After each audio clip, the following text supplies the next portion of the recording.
guys ever heard of Inspire magazine? Online magazine publication?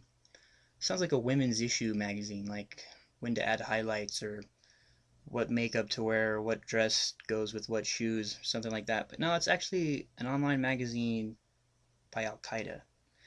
I thought it was pretty interesting. I was working on a video about this.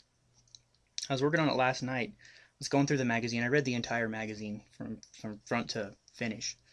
I copied some of the text down, and I had that ready to read off to you guys.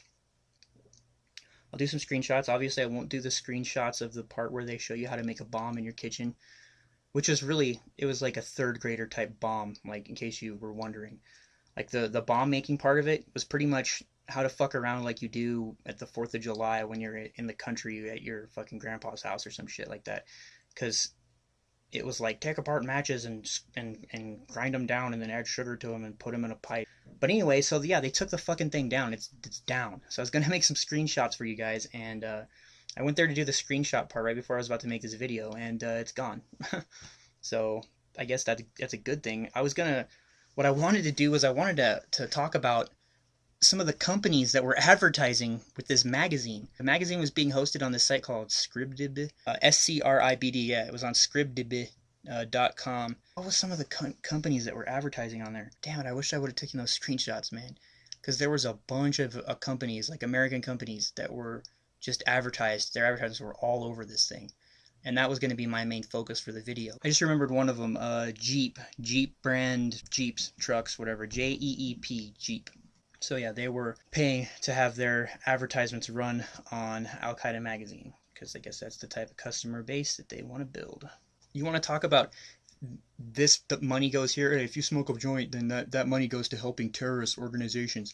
Yeah, well, if you advertise your goddamn, your Jeep Grand Cherokee fucking new vehicle on the Al Qaeda magazine, that's way more direct advertising and helping of Al Qaeda. Let me just read you guys some of the stuff that I read on there. The person who started the Draw Muhammad Day thing, they specifically listed her and called for her to be assassinated.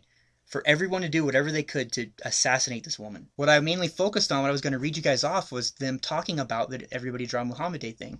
Anyway, here's some of what was written down there. This is in reference to the Everybody Draw Muhammad Day.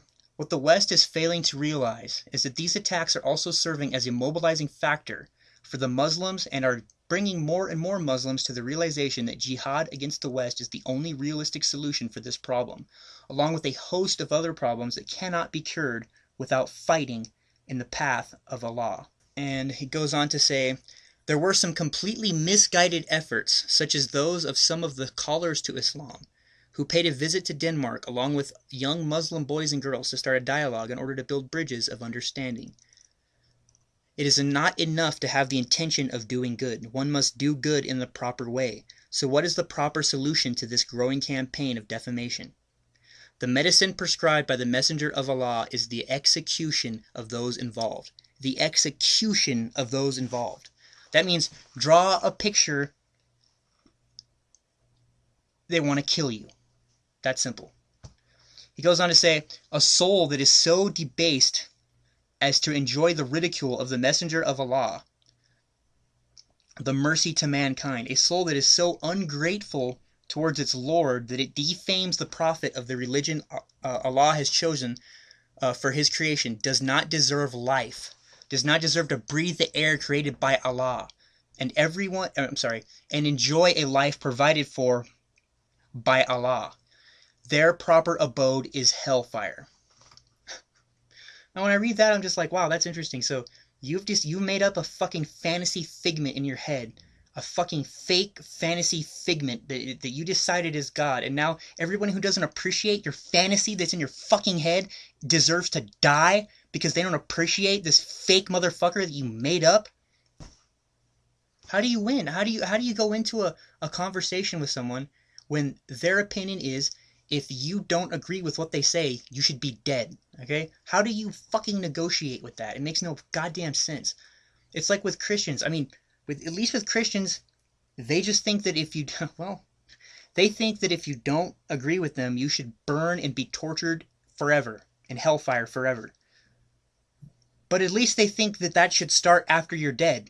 You know what I mean? These motherfuckers want to send your ass to those hellfires right now that are fake, that don't exist. Anyway, he goes on to talk about specifically the Draw Muhammad Day thing. He says, "For myself, it was only a matter of time before the U.S. joins in. Now America has entered into the fray with full force. The 20th of May event overshadowed all that preceded it. America was the one missing link in the chain, is now full circle. The West has started this war and it will turn colossal. The West is awakening a sleeping giant." That's funny because given the term that Thunderfoot used in his video where he roused, where he got everyone so pissed off.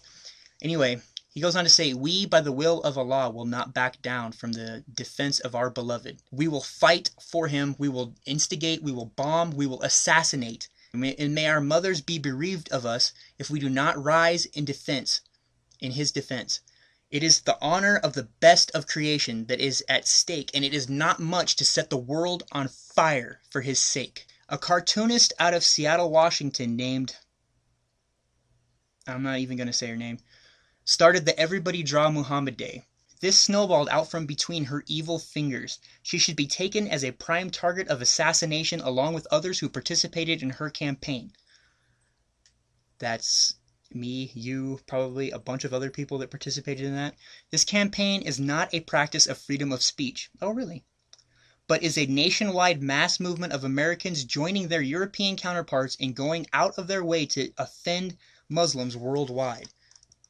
They are expressing their hatred of the messenger of Islam through ridicule. And that's all